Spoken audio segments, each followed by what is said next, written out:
In the world of international trade, there are few officials who can match the insights, perspective, and analysis of Luiz Felipe Lampreia.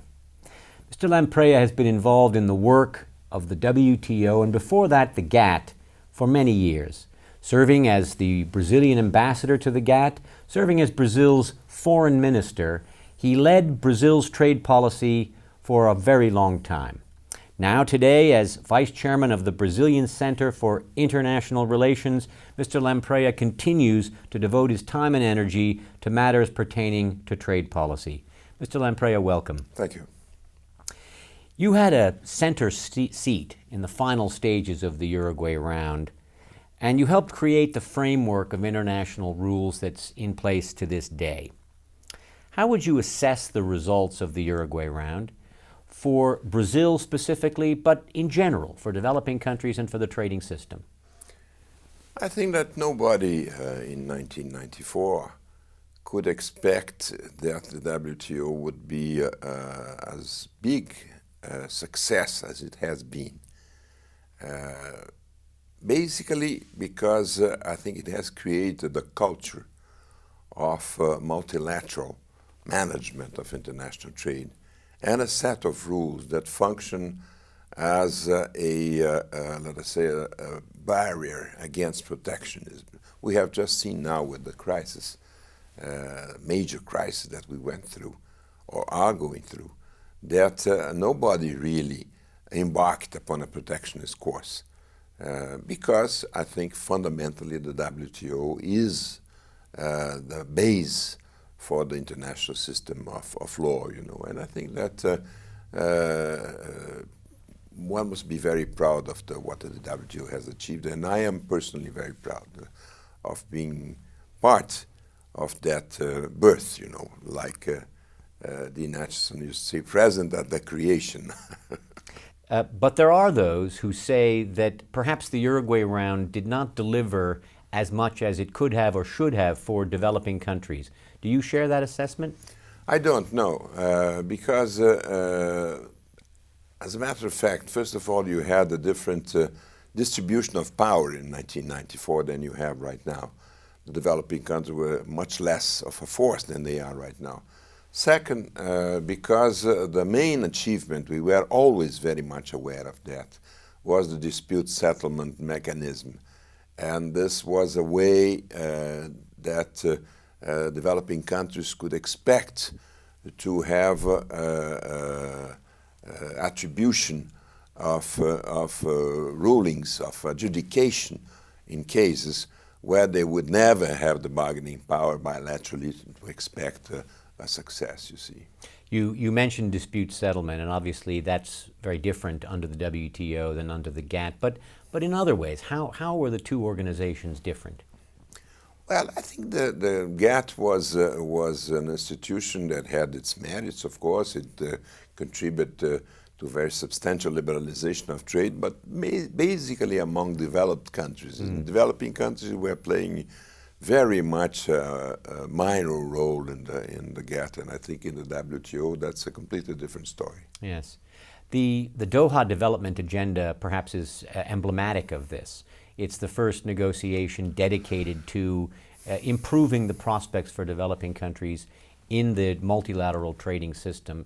What do we need to achieve in this negotiation to ensure an outcome that will really be beneficial for developing countries?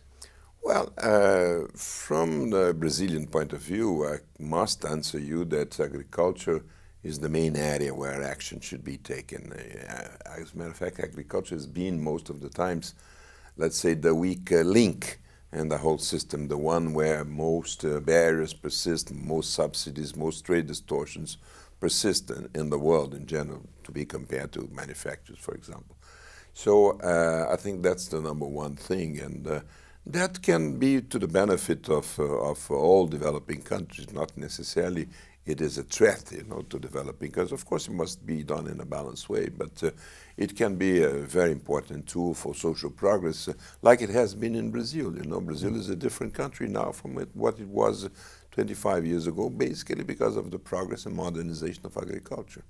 Some commentators say that this negotiation, the Doha round, which is now the longest multilateral negotiation that we've had, that it's too complex, it's taken too long, it moves too slowly, there are too many actors.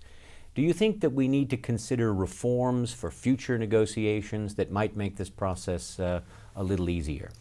Well, of course, it becomes ever more complicated to have a larger number of countries agreeing to a single undertaking, isn't it? And having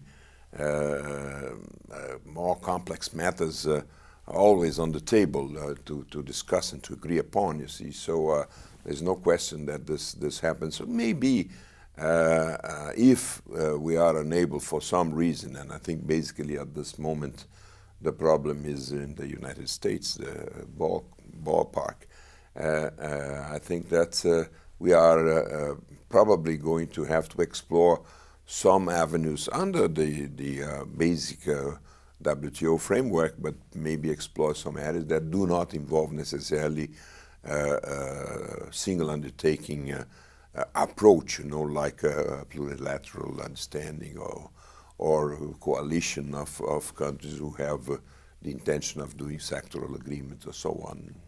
When the Doha round was launched in 2001, the world was a very different place. There are those who say that perhaps the agenda should have been modified or modernized, that perhaps there are other issues out there like trade and climate change or food security, energy policy, things of this sort that need to be included in future negotiations, and that needs to be done rather soon. What are your views on that? Well, I think that as a matter of fact, we will always have new challenges coming onto the system. Is that the WTO is not like a Bible or like a constitution, is it? That is not to be changed every other year or so.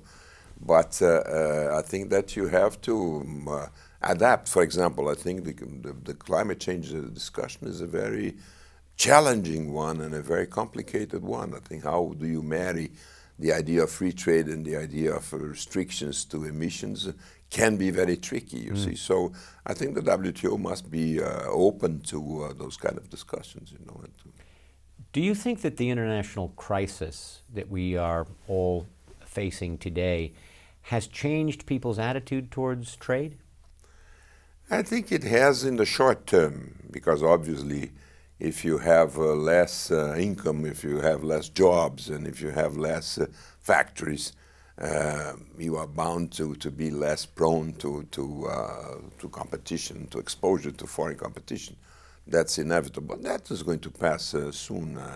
And I think basically what will remain is the fact that the WTO function as a wall of contention, avoiding the worst of flooding, protectionist flooding that would have been devastating, and that would have been much more difficult to reverse in the future. Mr. Lampreia, many thanks to you for appearing with us. Thank you.